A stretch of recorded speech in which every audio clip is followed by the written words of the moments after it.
This is the In-Laws podcast from 1718 Media. Don't forget to subscribe and leave a rating if you enjoy the show. My name is Arthur. I'm Philip. And I'm John.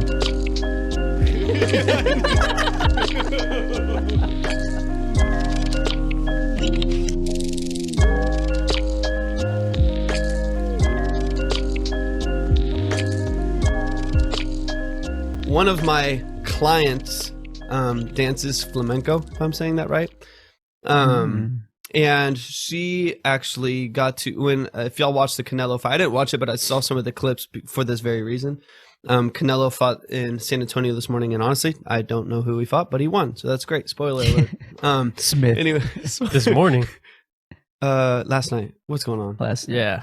Hold Yeah, up. but whenever y'all hear this, it'll be a few days ago, anyways. Yeah. Anyways, he fought, he won.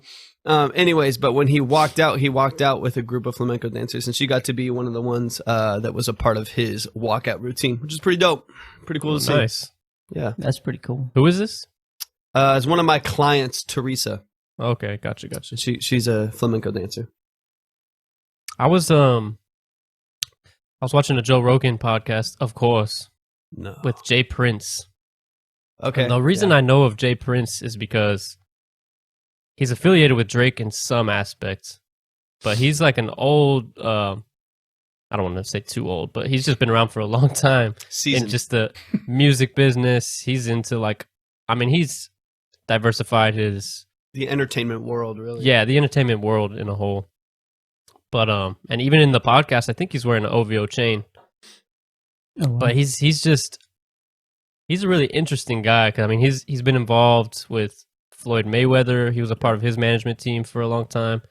He started one of the iconic rap record labels, Rap A Lot. He's just I feel like I respect him because he's just involved in so much, but it's unless you follow it, you won't know his name, you know? Yeah. Like he's He's like the always behind underground the guy. scenes. Yeah. But he's an interesting guy to hear from. And you could just tell his name just is kind of demands respect just because of his Jay whole Prince. career and everyone he knows and all his connections. It's He really sounds like a younger fellow to me. Jay Prince. You know? Jay Prince. Rather He's than gotta being be, the king. You know, Jay King. It's like 50s, right? 50s, 60s? He's got to be Something like that. He's been 60. around. He's been around. It's interesting to me. I've actually liked more and more. Obviously, I'm into music and parts of that industry, but more and more I've been gravitating to not necessarily just listening to interviews with the artists. Of course, that's interesting, but more so watching interviews with managers and label directors and talent scouts and stuff like that. It's really fascinating hearing the stories of some of these people that have managed big time entertainers, I guess, as a whole, whether it's fighters, actors, musicians, artists, whatever. And those are some of the most intriguing conversations to listen to because you're really seeing how they found these people and how they navigated pushing them forward in the industry, which for me is really valuable, more so than just how did Russ make beats in his basement for years and make it. It's that's cool. I'm going to keep making music, but learning about the industry is so valuable too. So I enjoy watching those interviews. I'm always curious how they start out, because to me it seems if you were to put it in terms of a plant, you find this plant that you don't think is going to do well, and then you start giving it water and light, and then it grows and grows and grows, and all of a sudden you have this big plant that probably everybody wants. Mm-hmm. Also, an artist, you put all this money and time, you put them in the studio, you take them on tours and stuff, and everybody starts liking them, and you start making a bunch of money off of them. Yep. It's how do you get started into something like that? Do I just go to where do I go? A CD shop, and I look for somebody who's looking for records to make beats or something, and I'm hey, are you a little plant that I need to water and make a big plant so everybody wants, so I can make money off of you? I think are that's you my exactly investment? what you ask them. I think precisely you nailed it. Excuse me, sir. Are you a tiny little ass plant I'm trying to water right now? I mean, in Jay Prince, when he was first starting out, he knew he wanted to put a rap group together called the Ghetto Boys, and he's from Houston. So at the time, I think he met Scarface through a mutual friend or something, and he knew he pitched him the idea, and he was for it. And then he met this other guy just by overhearing his music, like at the barber shop or something. And he was like, "Who is this?" Like, so sometimes it's just about hearing the right things, or like someone introducing you to the right people. Yep. And that's all it takes. And like there were some problems because all the guys that he was trying to get into this group wanted to do like their solo careers when they wanted to focus on that, but it ended up working out. Yeah. But that's how he started. Well, even with like top of the top, like Scooter Braun and stuff, wasn't he like I feel like a lot of the stories I've heard are like event planners and like party promoters. Yeah. I think like having that edge in the industry already where it's like, hey, I know you're nobody right now, but I know I can get you into this party because I'm the one running it. So I'll put you on stage. You just draw a little bit of a crowd, post on social media or whatever. And I feel like I think that was Scooter Braun's story when he first, and that guy's just, love him or hate him. I know a lot of people hate on him. The guy's a legend in the management space. Like he's, best, one of the best. He's pretty crazy. But I think he got his start, like not planning parties. That sounds stupid. Like he's inviting clowns and shit. But no, like I think he was an event promoter or something like that. Right. And I've also heard too, I've had people reach out to me before and that were just like, you have no idea who I am, but I would love to manage you kind of a thing, even though they're like, they don't know anything and they don't know anyone. But it's like I promise you I'll grind and I'll get you into bars and little places to do some little solo stuff. And so I feel like a lot of people maybe just get their start that way. Where they're just like, hey, I have no experience managing, but I'm good at connecting to people. So maybe I can get you into this restaurant and you can do a few songs. Maybe I can get you to an open mic. So I think some people, like, I think, Arthur, you knew some people that just kind of like hung onto the coattails of certain people and eventually they made their way to the top or, somewhere close, somewhere fairly successful. And some people just like, hey, I knew this dude in high school. Let's run with him for a little while, see where it goes. And they end up making it. Mm. Dude, it's party planner, so. It's kind of crazy that Jay Prince he wanted to be a part of Mike Tyson's management. So he like met Mike Tyson in like Vegas one time or something. And he was he had a meeting set with him or whatever. And that's actually how he met Floyd Mayweather, was because at the time Floyd Mayweather was like Jay Prince didn't know who he was. But he kept like nagging him to like, work with him. And he was like, who is this kid? Because he was just so focused on Mike Tyson. And then it turned out that like he couldn't, after that meeting, he thought everything went well, but he couldn't get a hold of Mike Tyson after that. Like he basically got left on red. Left on red. And he was like, so who is this kid? He asked like some people he works with, like, so who's this kid?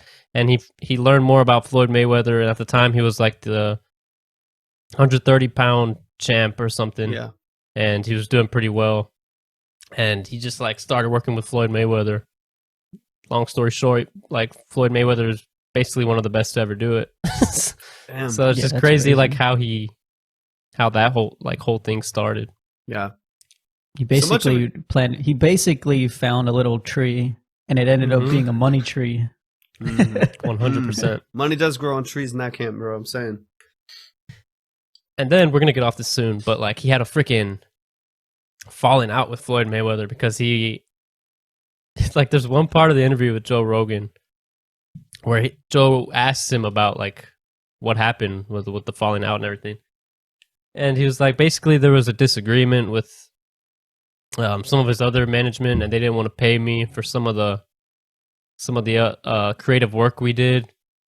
And then he's like, and the way he talks is like so slow and deep. Mm-hmm, yeah. He's like, but we were able to change his mind. That's all he said. What does that mean? Damn. I was like, what the hell? I'm glad you said that because every time I think of like one of those, Jay Prince, I think of like Birdman. I think of that guy from QC. I can't remember, like P. His name is P from QC. Suge Knight, like P Diddy. Like I think about these guys and I'm like, dude, these guys are like probably like bosses, not just in the music industry and all this is, but like they probably have some connection to the streets and they probably have 100%. Some like gang affiliation, like some authority. Birdman, Suge Knight, like both been to jail. That guy P, like they call him like an OG, which kind of pretty much means you've been in a gang for like a really long time, and now like you're kind of the old person from the gang. They're all OGs. So, And I'm pretty sure Drake, like when he mentions his mob ties, he's talking about like Jay Prince and Oh shit! and his like that his whole family. So Damn. the guy is that's one like, thing. he's very into the business ventures, but like I feel like every time I hear about him, it's like also like, okay, This guy's shit, real. Jay Prince. yeah, don't mess with this Bro. guy. Hey, Don't hey, you hey, like- It's Jay Prince, buddy. Hey, calm down Yeah. there. Yeah, relax. Don't you like wish that you like had some ties like that? Like obviously, I want to be above board. I want to like keep moving in my business and be successful and like all these things. I don't want to be pretty straight and narrow. You know what I'm saying? But like I also wouldn't mind to be able to like speed dial some Viking folks and call them up and say, I need you to fucking pillage New Jersey real quick. 'Cause That would be badass, bro. You know what Call I'm the saying? Vikings. Bro, call up the Vikings. They just come in with their helmets with the horns on them. Yeah, A little cheesy, but hey, get the job done. get the They take a month hey, to get here. They have to sail the seas and get their horses. Bro, you just see, Damn, you just see taking them, forever, bro. bro, They you just see take them- over 1604 with the goddamn carriages. Bro, they're just rowing into the bay. Hey! Right there. It's a freaking boat with a dragon on the front. Yo, that'll be lit. That'll be lit. So, like, don't you know? It's like I want to be above board, but like, I kind of want some people in my back pocket. Yeah, that but can you do want to some be damage. like, you want to make sure you're not messed with. Respected. Mhm. I just want to Exactly. be respected, bro. 100%. Yeah, yeah. Anyways, I definitely want to just do something accidentally and then just have this respect because I accidentally did. Like, I didn't want to do it on purpose. You know, I don't want to do this bad thing on purpose.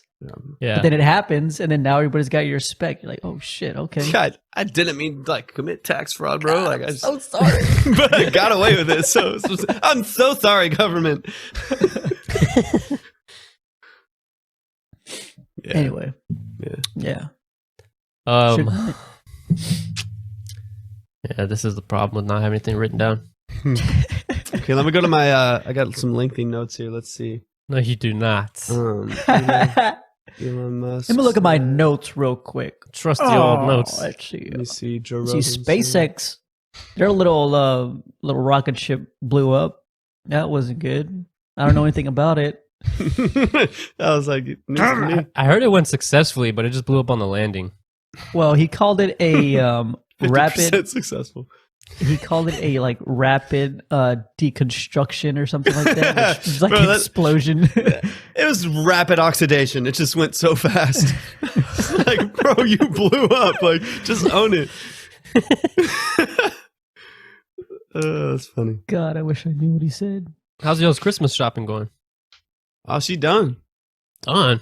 Yeah, she done. She's been done this last week. I hate getting overachievers. We're just getting packages in. Okay, but the reason why Yeah. is because like last 20 years of my life, it's been like, sorry, bro, yours is come 4 days after Christmas. Yeah. It'll be here. I'll mail it to you, whatever. And I hate that. Like, I hate like not like I hate that shit. I hate like giving people presents in person. Be like, sorry, this wasn't here 3 days ago. I was too late. Didn't realize this thing would take 6 weeks. Anyways, Bruh. but so yeah, I think we finally got everything in. John, Yeah. I got you a gift, bruh. Yeah, we got everything too. Phil, I But got your the- gift, boy. Hey, yeah. So what are y'all talking about? We're all good. Yeah, we are good. Actually. Yeah. What's funny is, so for people listening, we draw names in our family with all my siblings, John and Phil, and we just also happen to have each other, like us three. Just worked out. The stars aligned, huh? Who would have thought? Wait, John, you have Arthur? I have Arthur. Yo. And I have Phil Phil. has me. Phil has It's like a Sean. little. It's a Wow. circle of life. It's a triangle of love, baby. We're about to see who really cares on next week's episode. Tune in. Tune in next week to find Bro, out who's a shitty gift giver. We'll open it on our next episode, bro. Together. Oh, wow. Oh, that would be interesting. Socks, Actually. huh? Go. Thanks. Deodorant, man. I didn't realize. Oh, I just that's- get you like a new webcam, but it's like used. Bro, at least get into the triple Content. digits of definition over here, please. It's like a 360p. Yeah, bro, I'm still over here cranking my camera just to make sure it stays That's running, what bro. I'm saying, bro. No, bro, I get Yeah, that. we went to go shopping yesterday, which is like a Saturday, and we got to the parking lot, and we were like, "Damn, dude, it was so packed at the mall." We like went in for a few things, and we're like, "All right, we got to go to like the next store, and we don't want to walk, so we were just gonna drive to the other parking lot. And they're like, why don't we just look on Amazon? So like we're sitting in the parking lot going through Amazon. We get all of our shopping done on Amazon, and I close my phone and I'm like, yep, that's what Santa does it. Just head home. You don't even get out of your car. Yes. Just wanted the Just scenic go to the route. damn parking lot and do the shopping online. Bro, we do that all the time. We'll like go into Target and we're like, oh, here's the cleaner we've been needing. Let's just check Amazon. And it's like $3 cheaper, deliver in 2 hours. Damn it. Dude, I did the same damn thing, but I can't give too many details Sure. because this will air before Christmas type thing. But Sure. you know what I'm saying? I went to a bunch of different stores looking for something, Sure. right? And I was like, man, I'm so tired of this. I'm just going to give up on this item. I freaking go online when I get home, and it tells you exactly what item is there, which store it's at, where it can be picked up. And I'm like, man, this would have saved me probably like at least 6 hours.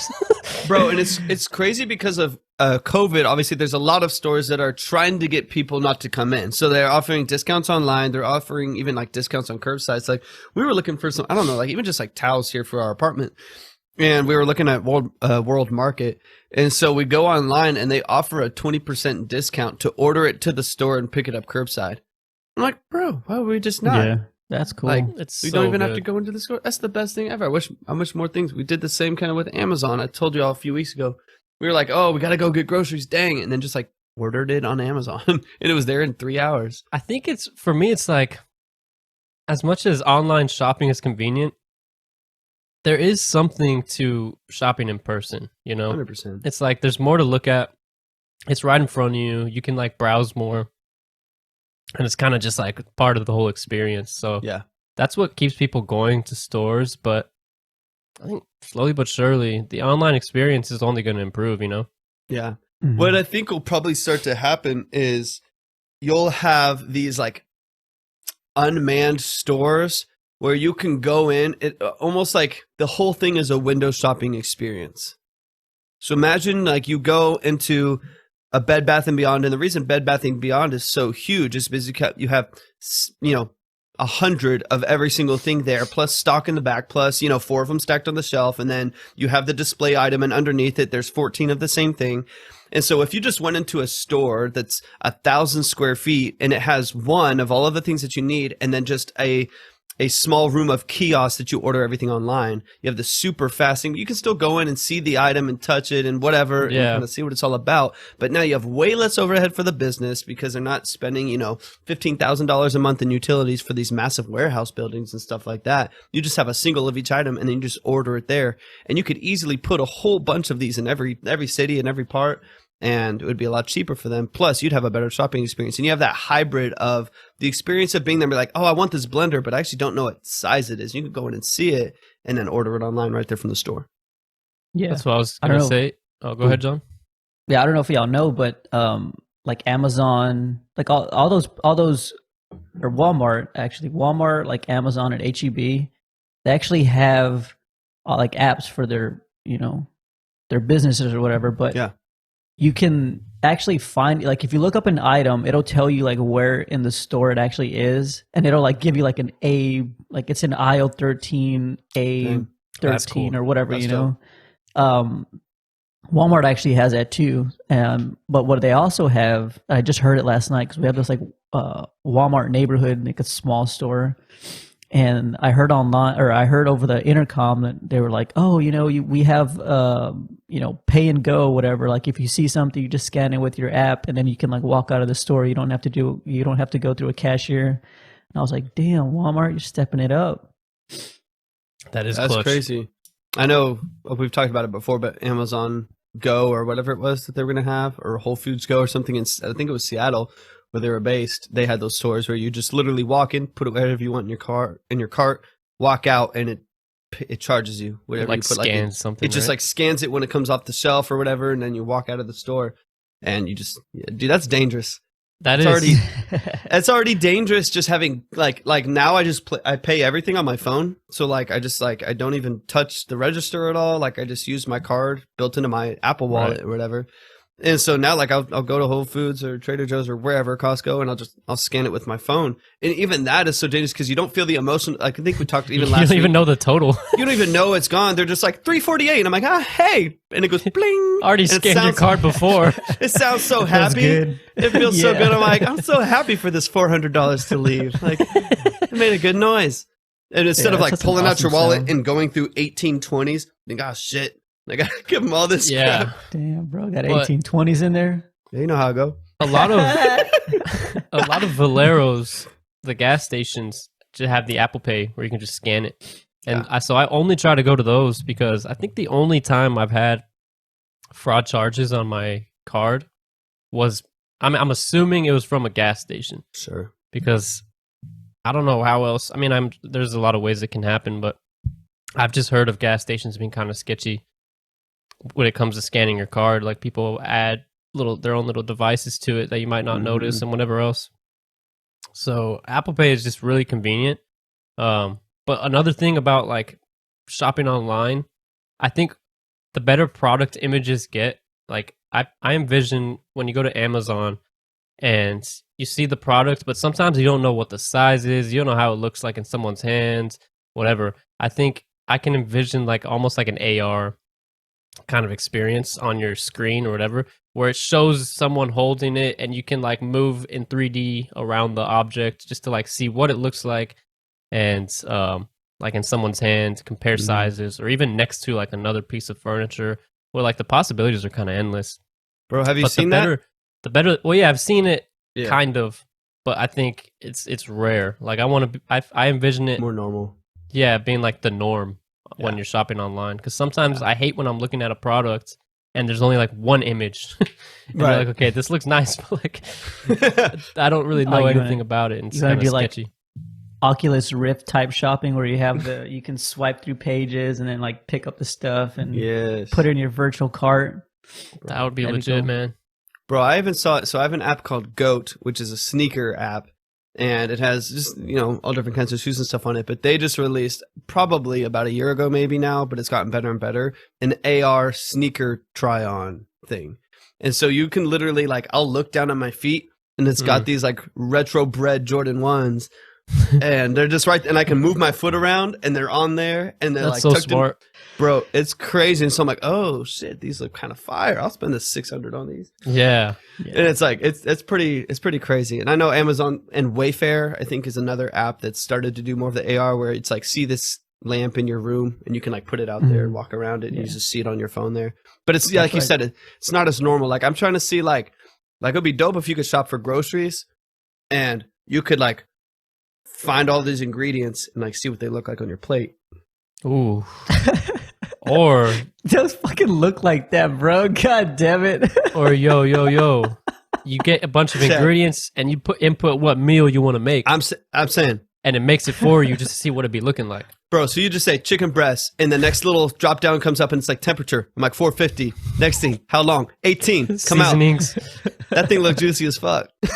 And then it also has an AI which can test the taste for you, tell you if it's good or bad. And it's in Gordon Ramsay's voice. It's fucking underdone. It's bloody raw. Shit, mate. On your freaking AR, it throws the chicken across the room. Damn it. It's just like a game to figure it out. Oh yeah, it's dope. God, that would be genius, awesome. Dude. Bro, if you could make like learning how to cook like a fun game like that, where you're like, oh man, that was the wrong time. And almost like, oh, wow, great idea. So you almost treat it like Duolingo or, whoa, wow, great one, Phil. Wow, Phil. You pat myself on the back. You've done it again, you bastard. Anyways, and so you do it like you would like Duolingo or like Rosetta Stone or whatever, where it's like, I'll just input like, okay, this is the protein that I want to cook. This is the temperature I want to cook it at. And this is how long I want to cook it. And you get scored points based on how good that would be. And then eventually you find the perfect temperature at the perfect time and the perfect kind of device. Because you can try it in skillet. You could try it, stainless steel. You could try it all the gas stove, all this different stuff. And eventually you start to learn all these stats of the perfect way to cook these different proteins. And you almost learn the language of like culinary expertise. And so eventually you're like, oh yeah, I know that if I'm going to do it in nonstick, it's got to be at medium high. It's going to be for this long with this oil. And you've actually learned it through going through this process of editing. It's a good idea, buddy, but I really don't think you understand what cooking is, buddy. It's an art form. It's not a language. False. There's no strict False. guidelines to this. Wrong. It is art. All right, buddy. Yeah, say that to the person who died from freaking salmonella. Well, I mean, you got to cook the food, but it's still art. You're freaking raw chicken.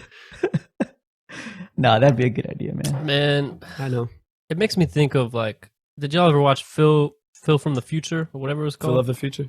I've Phil seen of like the- two episodes. It was on Disney Channel. People would always call me Phil of the Future. I just never knew what it was, but I laughed. Like, You're just like, guys. you just thought you were that ahead of the game, bro. Thanks, man. Hey. No, but I remember, I don't remember specifics because I was just a wee little lad, We lad. but they would just Bear. throw something like basically in like a microwave and it would just be like a can of, give me a meal, give me a Something. good meal, Meatloaf. Pizza. meatloaf. It would be like a can of like it's not even that great of a meal. meatloaf in a can, but like they throw it in the thing and it's done in like 30 seconds, but it's like this very presentable meal. Yeah. And it's the future, bro. I can't wait for that because I don't like cooking, Bro, but I'm I ready love for that. but I love cooked meals. I like what comes after. No, like what- that was my favorite part of. Do y'all remember like Spy Kids, like the first Spy Kids? Oh, 100%. Yes. Remember when they go to the safe house and they just have like these like popcorn packets? They would just stick in that thing and it would go, and you open it up and be like a Whopper. Yeah. I was like, bro, that's fucking Big just Mac. crazy. I wanted to be a Spy Kid so bad. So bad. I wanted that watch, man. Dude, I always had the cool gadgets. It's always the watch. we've talked about this. We've talked about this, bro. Where after that, I would just line up a bunch of freaking like Seiko watches on my arm from Walmart. I would just have one is set to date, one is set to time. It was a great time. People are like, "What are you doing?" I was like, "I got one in military time. I got one in normal time. One is for This is like, for London. This is fucking New Zealand. Fourth watch up. It's like for no reason. You're all telling people, yeah, I might have a mission later on. If I New choose to Zealand. accept." Oh, Bro, man. I just wanted those. You know how they could rank up like on the badges? If they were at- OSS 2? Depending on, yes, OSS. Oh, my. I was Come like, on. shit, I'm about to watch those right now. Honestly, I want to be the top dog. bro. It's a phenomenal. Nah, I movies. tried to watch one though, like a couple years back, and it was so bad. I know. I think we watched. So I bad. think we watched the second one like 2 years ago. The whole time I was just like, like the CGI. Animatronics The is so CGI horrible. It's so horrible. You can see him like looking slightly off to what's like supposed to be represented on the screen. And you're like, this is not great. It's not top of the Yeah. line. Yeah, and Spy Kids, the character, the monsters or whatever they get changed into, like when I first saw it, I was like, dude, those are crazy. But dude, they look like cardboard and fucking paint put together. I think a 5-year-old did that. Bro. After you see like Jurassic Park, which is like 10 years earlier, and you're like, these are not the same budgets.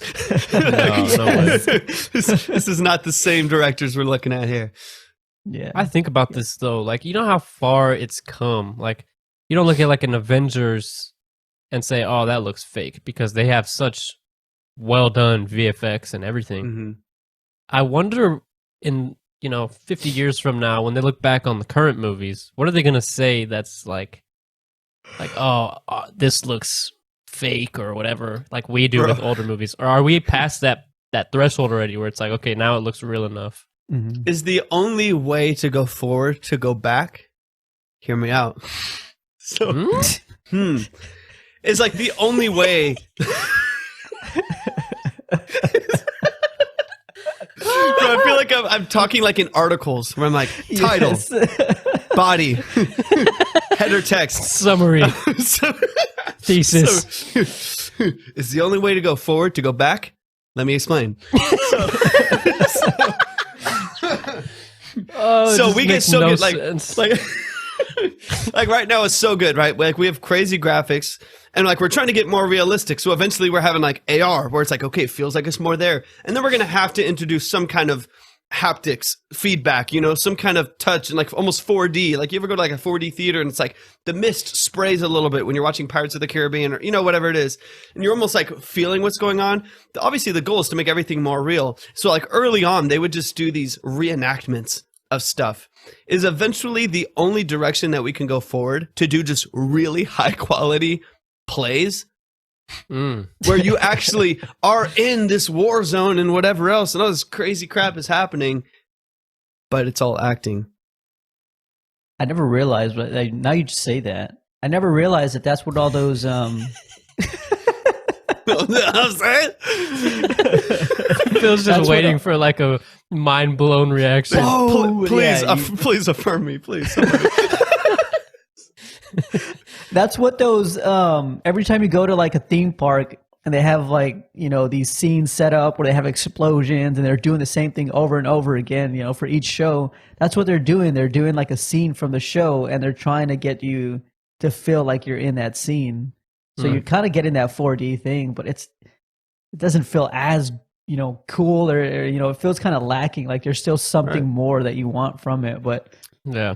that's what it is. Like you've seen great animatronics at maybe Disneyland or some kind like some Six Flags or something like that, where it's like, oh, is this a dragon and it kind of moves its head around. It's like, take that 50 years from now, will we have just really great robotics, AI, and these algorithms that affect the paths and can learn from people walking in front of it and stuff, and you actually just go to a Jurassic Park, and the ultimate experience isn't going to be watching it on a 4K screen. It'll be like, no, I'm here walking with it looks like I'm walking with the dinosaurs in this huge place, like I'm in this huge island or whatever. You know what I'm saying? So it's like almost the only way forward is to go back to actual being there, but in a better quality way. Obviously before it was like you just stand there with a statue, take a picture, and it's like behind a fence so the kids don't touch it or whatever. Don't touch the T-Rex. So it's almost like you think movies will kind of move forward in a way to where it'll be more like experiential. Is that a word? Sure. And so like imagine they'll look back at just staring at a screen and be like, why the hell did anyone sit at like when you could hours? actually experience being in something this crazy in a weird way. That. And that's 50, I think 50 years from now, that's a long ass time when this stuff has only been around for however many years. And so then you think even from there, it'll be like, oh, we're real life. And then you try to go even more technologically advanced and you start to almost like Hunger Games style, where you're in this world where fake stuff is happening, but it's also really happening. And you're experiencing these screens, you're experiencing these projections, you're experiencing all this stuff, but it's this hybrid of tech and actual real stuff going on. That, I think, is the future. Ooh, I like that. Hunger Games. No wonder they called you Phil from the future, bro. That's what I'm saying, bro. I know some From shit. the future. Or Phil of the. I think it's Phil of the future. I start glitching. I was like, wait. Yo, imagine. No, that's a cool concept. I like that.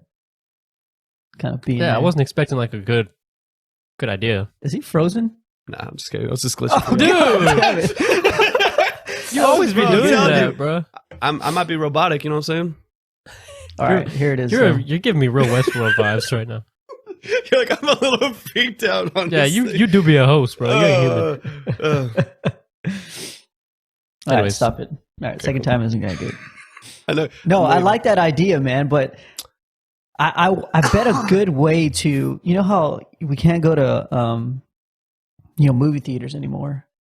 What we have to like sell DVDs. I'm assuming, right? You have to sell a DVD, and if you could sell a DVD with this pill, right? Just one or two pills, and the pill would just enhance something like that, where it just lasts as long as the movie does.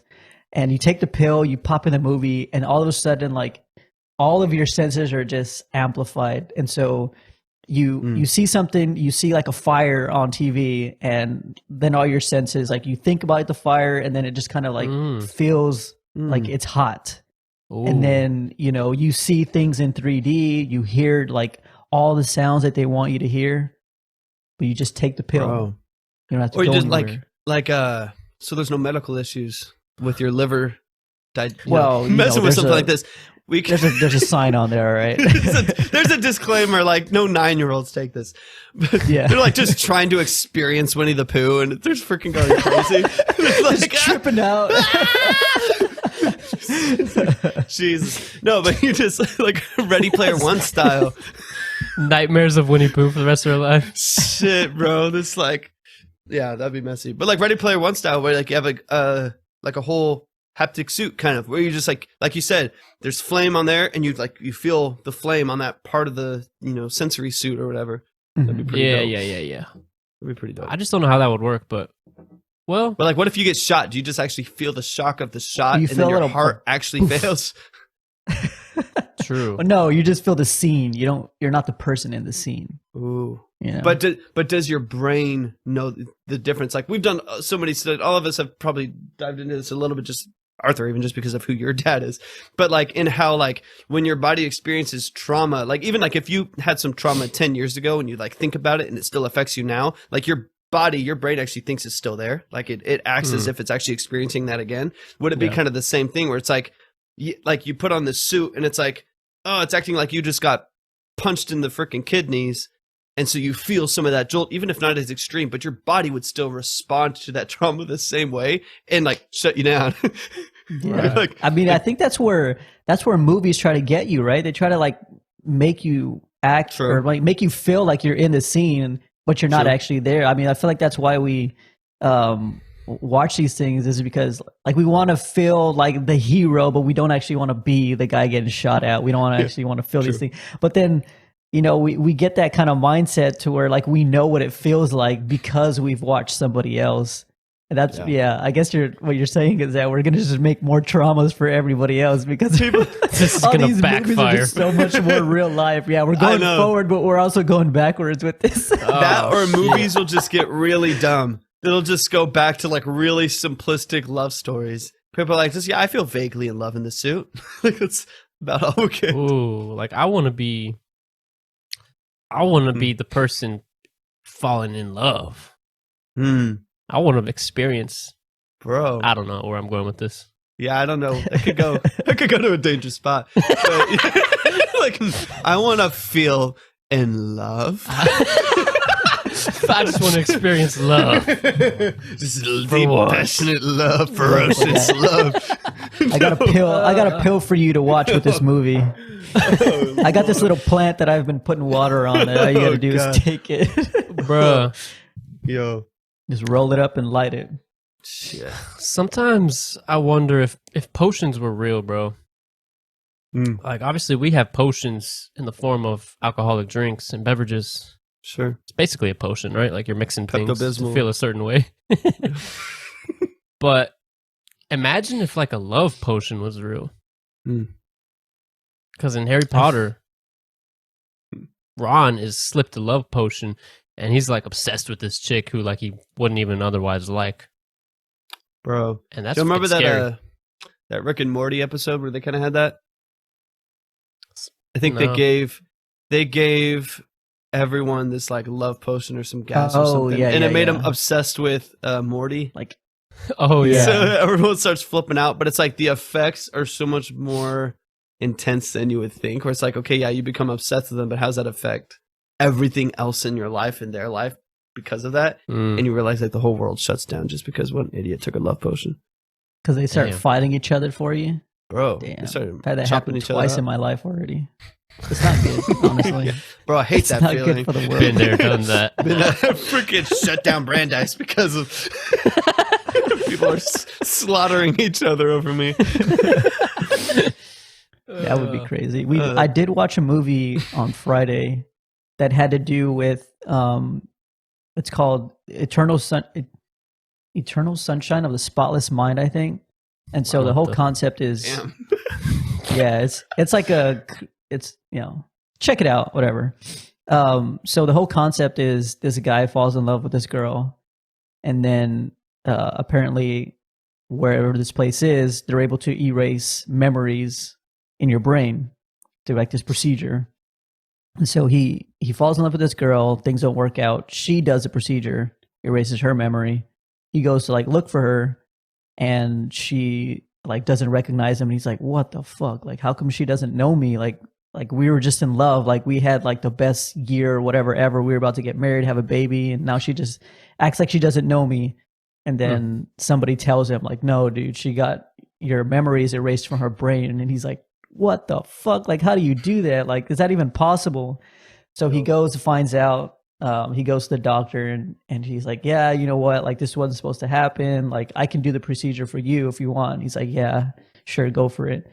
And so like, it's the movie is like the process of them like removing the memories of him falling in love with her. Ooh. And it's just like this heartbreaking kind of thing going on, and it's really sad. Like, it makes you think like all the all the relationships you've probably been in with whether it's a boy or girl, friend, or really, you know, really deep relationship, like all these good and bad things, like they make that relationship. And like taking out the bad ones, like, yeah, of course you want to do that, but then you lose all these good things too. So you like, it's, you got to take the good and the bad. And then it kind of gets deeper to where, like these people who have got their memories erased, they end up like falling back in love with the people that, you know, they tried to forget. And so it's like, you know, I guess what the movie was saying, it was like the heart wants what the heart wants, the heart will destiny. get, you know? Yeah, like, because at the end of the movie, they end up meeting again, and they kind of like, you know, start falling in love again, even though they had their memories erased. It's pretty crazy. Shit. And I was like, I don't know if there's any memories I'd want to erase. Well, there's like one memory that I want to erase. Just kidding. I could do without this one. Yeah, Dude. it's like kind of wild to think about where, like, we're talking even like movies and stuff like that, but like where tech can go, where I think there will probably be a season for people where we think things are a really good idea, and then we realize really quickly, like within a year or two, that they weren't. You know what I'm saying? Where it's like, oh yeah, of course I'd want to like never have to deal with bloating again if I just take this thing, but then you just realize that that's a process your body's going through to tell you different things. And I don't know, you know, like little things like that, like, oh yeah, I'll never be able to see anything. There was a Black Mirror episode on that. If y'all ever watched it, where like this mom put some filter on her daughter's eyes where she couldn't see anything bad or hear anything bad. Dude, that was a wild ass episode. Kind of reminded me of my childhood. It's like you're brainwashing them to, like, you know, bro. And then all of a sudden you experience the bad thing and you don't realize the repercussions of never experiencing pain. And your whole, you know, nervous system shuts down in a way. And so it's like, I wonder if stuff like that happens. People are like, oh, like, hey, like here's some procedure you could go to, and you could take, just instead of dealing with and processing trauma the way your body and your brain is supposed to, you could just take this out of you completely. And people just start doing it. And then you just realize 3 years later, you didn't learn from it, right? Like, right. You didn't learn anything from it. You repeat it again, or like, some of the joy that you feel now was caused by the pain that you overcame. And so you never get the actual positive benefit from it. That'd be really interesting to just see how tech does that for us, you know? Dude, speaking of my boy Jay Prince, he said a quote. I don't know where he got it from, or if this was just a thought he had or whatever. But he said, more is caught than taught. And he was talking about, because Joe Rogan asked him why respect is so important to him. Like, mutual respect with anyone he deals with and whatever.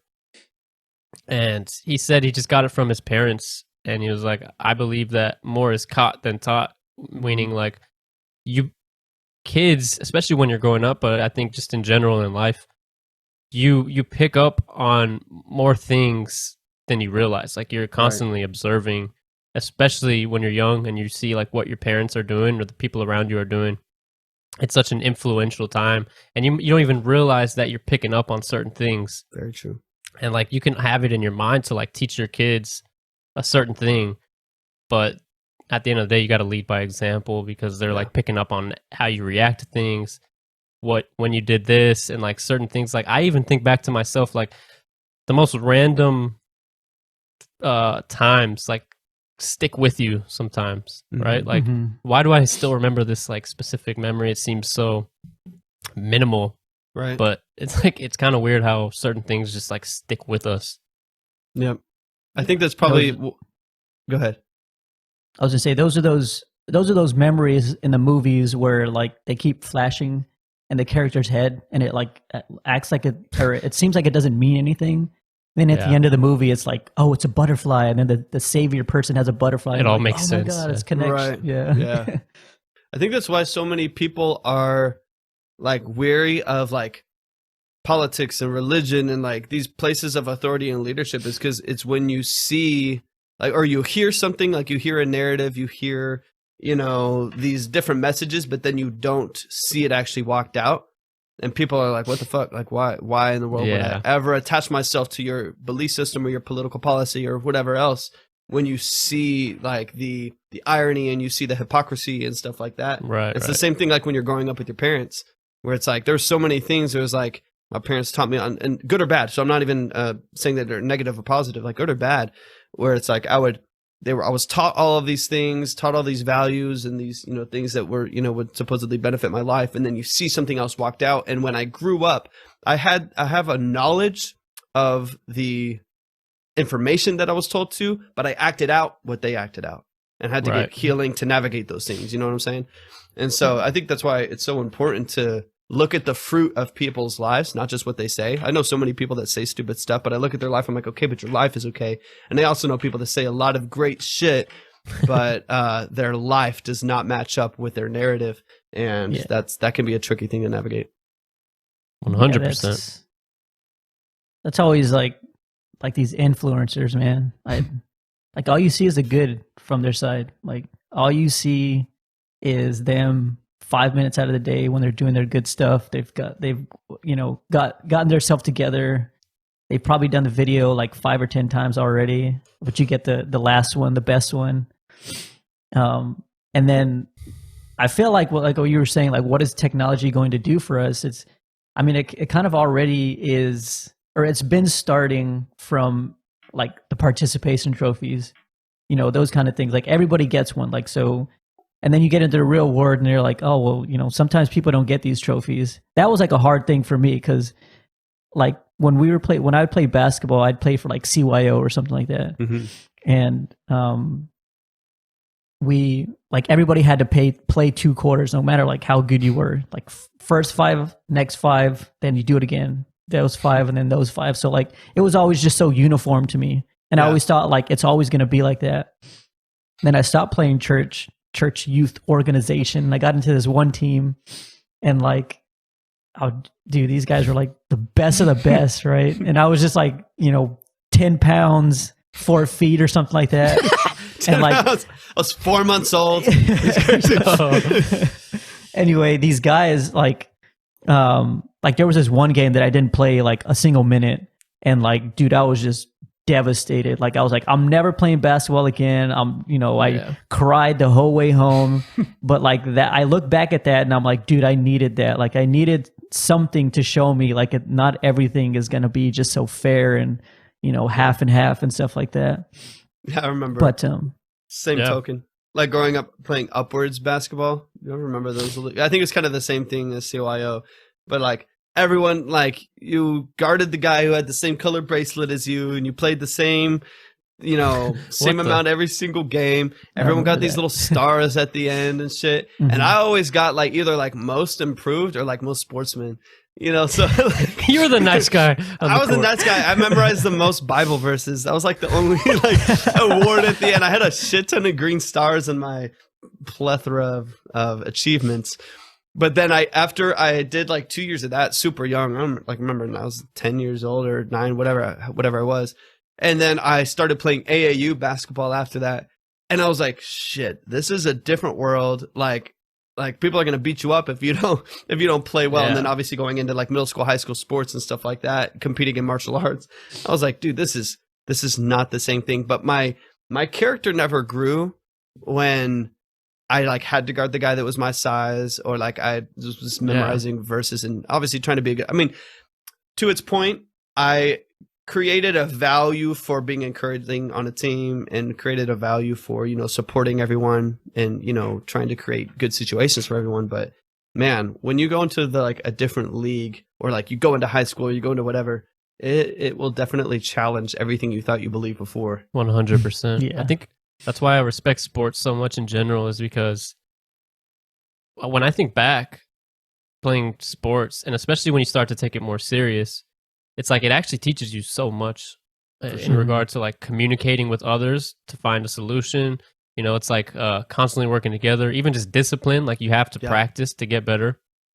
And if you want to be better than the next guy, you got to work harder than the next guy. Like there's so many great lessons that you otherwise wouldn't learn, or you might learn in other ways. But sports is a great way to learn that growing up, I think.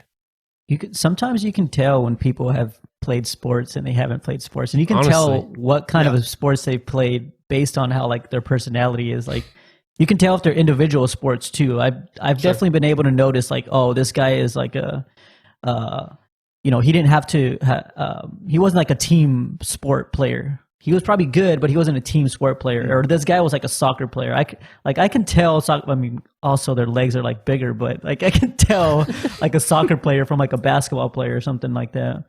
But yeah, like wrestlers and like people who are like on taekwondo and stuff like that. You can tell they're different. You know, like it's not as like the communication isn't as like familiar with somebody who's also been on a team.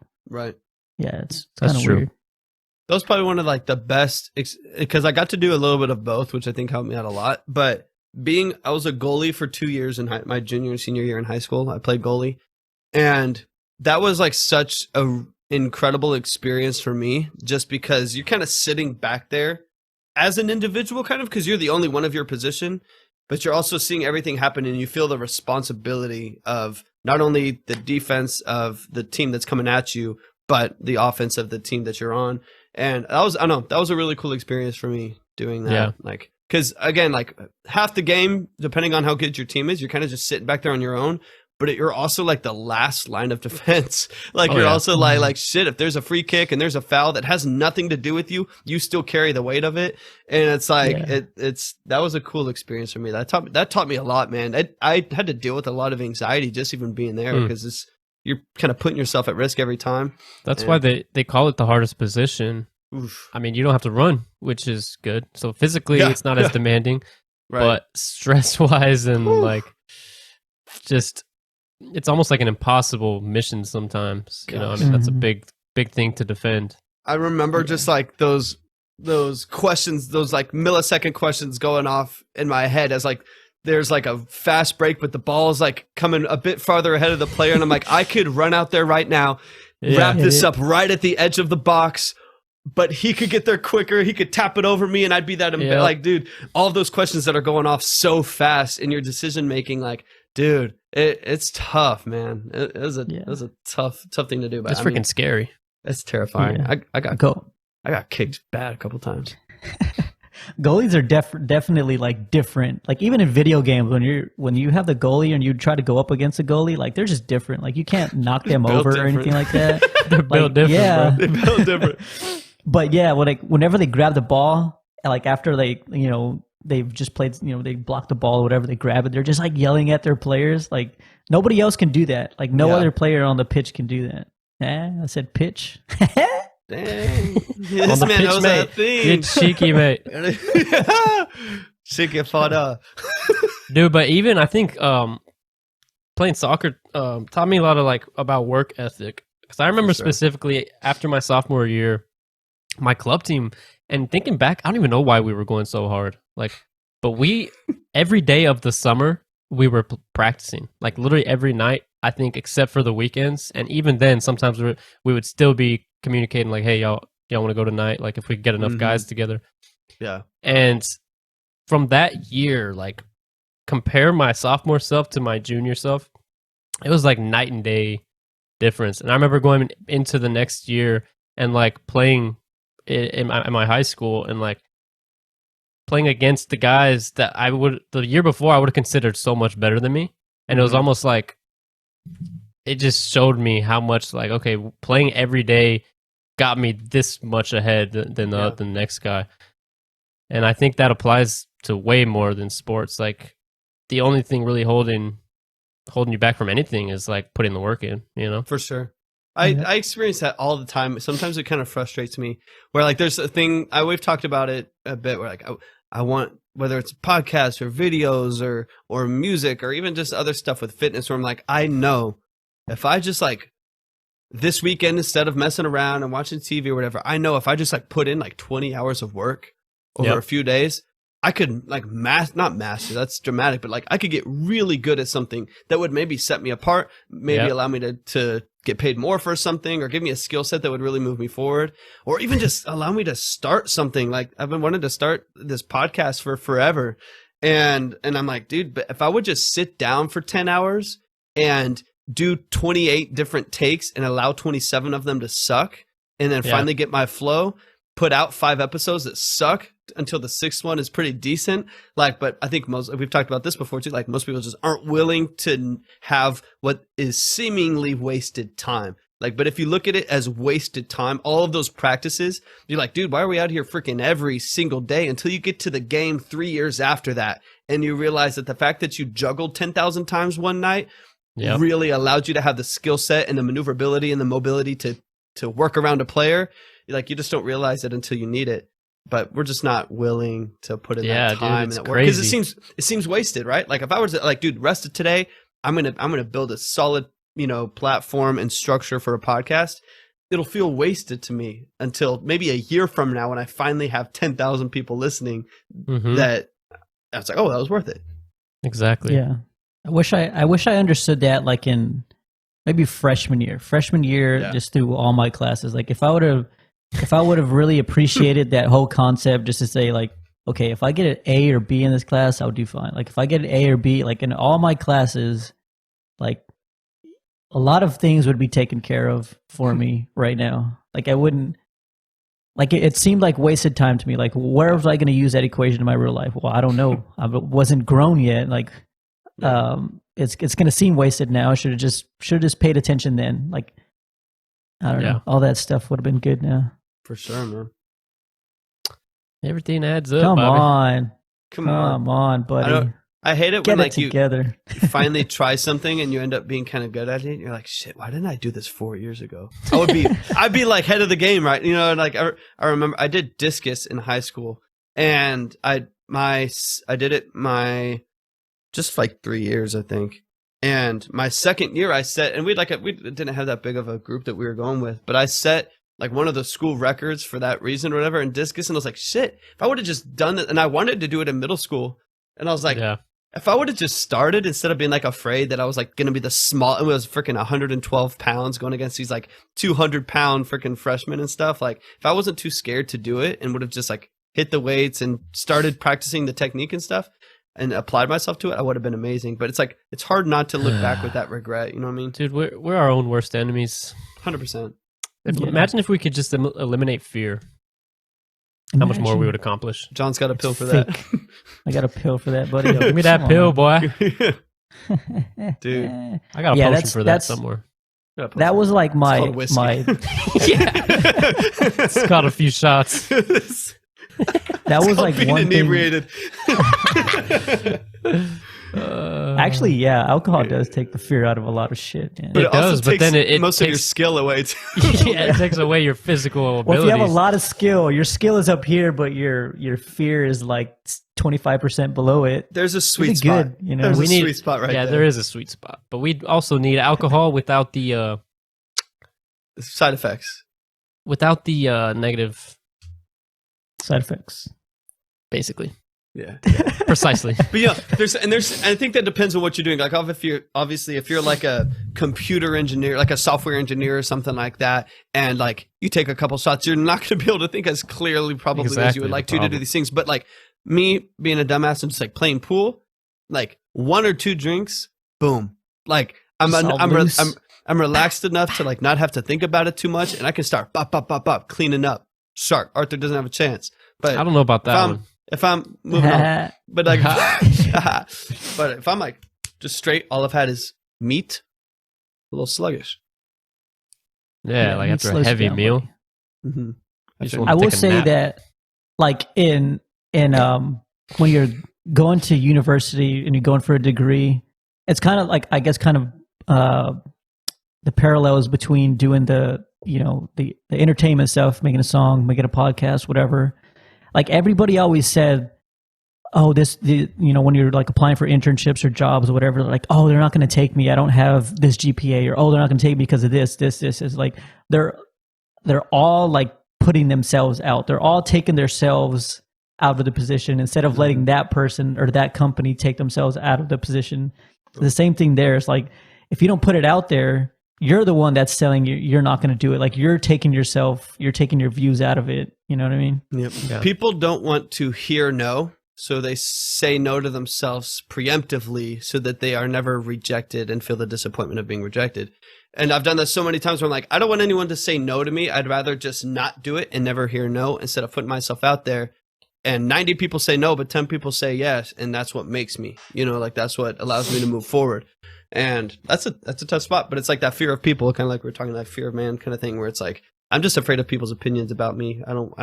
I'd rather like preemptively like just not do anything than deal with the disappointment of someone saying no to me.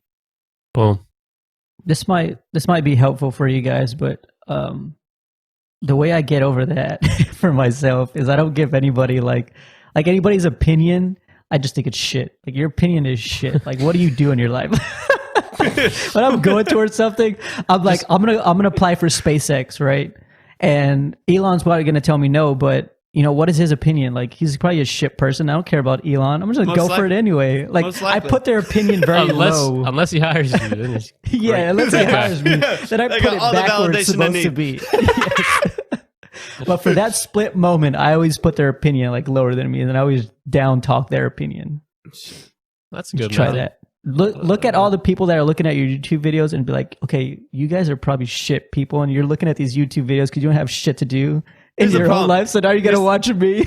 Just consider everyone peasants. I'd have to look at everyone who's not looking at my content that way, which is depressing, because then I just got to look at the 35 people that do. Y'all are great people. You other 7.9 billion people suck ass. Bunch of idiots not watching my content.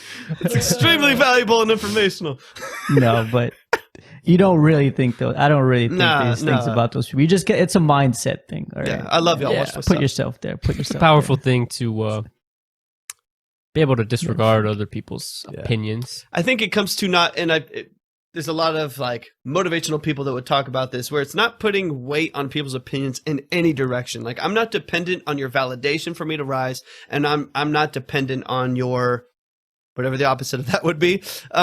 For me to fall, you know, like what you say doesn't determine where I'm going necessarily. The market decides. Like, if people watch it and it grows, it's because it's good stuff. If people buy this product, it's because it's good stuff at a good price, whatever that may be. But it's like, I'm not, you know, nothing that I do is determined by your opinion about me, good or bad. Cause then you start, as soon as that opinion changes, then you start changing, and that gets messy. Mm-hmm. Agreed. One of these days, my self-confidence is going to be really high, and I don't have to do all those things. But today, it's not. Today, fuck you, Elon. Until that acceptance letter comes in, there you go. Okay, never mind. Yeah. Y'all ready to wrap this bad boy up? Wrap it up. We appreciate everyone tuning in. We'll be back next Tuesday. Make sure you follow all the links in the description. Give us a rating. Follow us on social media. Do all the good deeds. And we'll see you next week. We out. Filthy. Fuego! 30.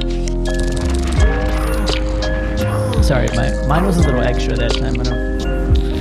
I don't plan on doing that for the next episode. Right? So. Where were those at the whole time, man? Because I can't do them.